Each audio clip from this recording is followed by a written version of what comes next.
Hey guys, welcome to another online math class. This video will be about inequalities and the number line.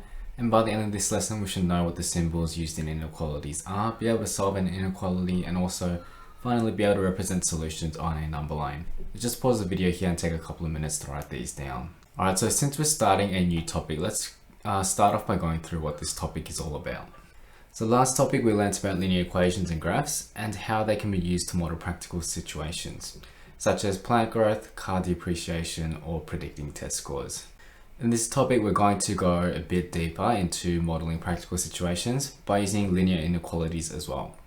And we're going to go through how they can be used to model a different set of practical situations, such as determining the mix of products in a supermarket to maximize profit, or designing a diet to provide maximum nutrition at the lowest cost. So these are just a couple of the many examples available.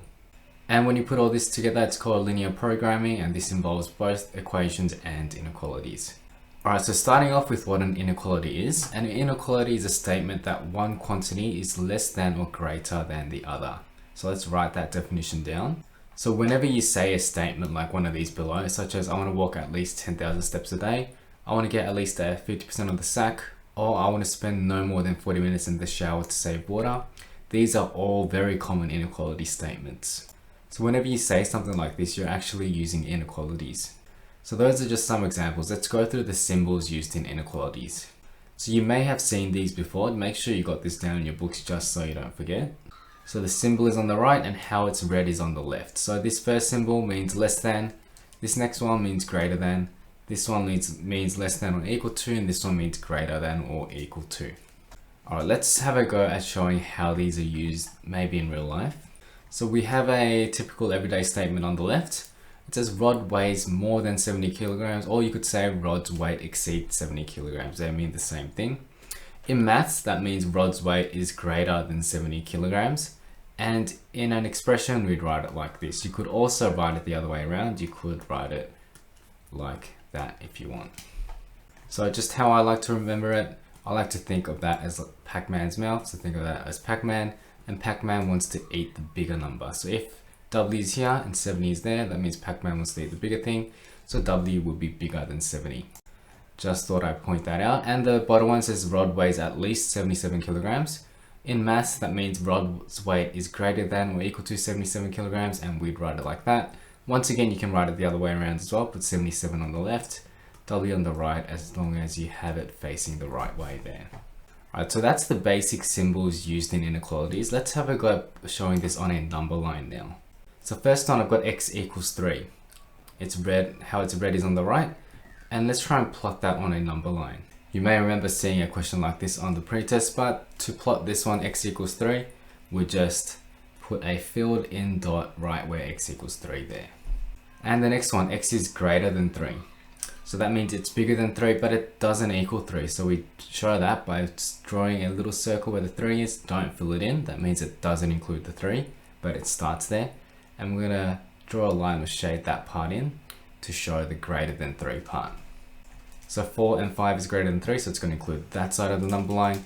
And once again, you need a circle that's not filled in to show that 3 is not included. Moving on to the next one, x is greater than or equal to 3. So very similar to the one before, except this time we're going to do the same thing with a circle that's filled in. So that's the only difference. If it includes that number, make sure you fill in that circle. Next one, x is less than 3. So once again, it doesn't include 3. So draw a circle where the 3 is and shade in the parts under it. So smaller than 3. And the last one, so same thing as the one before, except with the circle filled in there. So make sure you take note of these symbols here. So this is a key skill you will need to know. Let's go through a bit deeper on how to graph on a number line. And the first example is m values included, and there's also times when m values are not included. So starting with this question here, it says solve the linear inequality, and we've got this over there. Once you've got that, if this was an equation, let's say 3x equals 21, we'll divide both sides by 3 to get x by itself. So it'll be x equals 7. Very similar case here. We want x by itself here, so we need to divide everything by 3 there. So that's going to give me 3, x, and 7. So that's my inequality statement now there. Once I've got that, I'm going to graph that on a number line. So in your books, when doing questions like this, you may need to draw out your own number line. So now we need to plot this statement here. So it's saying x is greater or equal to 3, but smaller and equal to 7. So we're starting at 3, including 3, so fill in that circle there, and going to 7 and including 7, and we're going to just draw a shaded line there. And that part represents this statement here. X is greater or equal to 3 or smaller and equal to 7. So that's when the end values are included. Let's do one where end values are not included. So once again, I've got this statement here. This time 3x is greater than 9 but not equal to 9, and smaller and not equal to 21. Once again, divide everything by 3. So 9 divided by 3, 3x divided by 3, and 21 divided by 3. That gives me 3x and 7. I'm going to plot down the number line again. Starts at 3, doesn't include 3 though. So make it a circle that's not filled in, ends at 7 there, and then draw a line connecting those two like so. And that will be your answer to that one. And you may get questions that look like this. So you got an equals to on one side and not on the other. So that will become something like that. If that's the case, you would just shade that one in and keep that one not shaded in. All right, let's go through some example questions now. It says represent the inequality over here for x and display the solution on a number line. So first thing, I need to get x by itself, so I'm going to divide everything by 5. Negative 10 divided by 5 is negative 2. 5x divided by 5 is x, and 40 divided by 5 is 8. So this time x is bigger than negative 2, doesn't include it though, and it ends, it's smaller and equal to 8. So I'm going to shade that in there, connect those two with the line like so, and that will be your answer.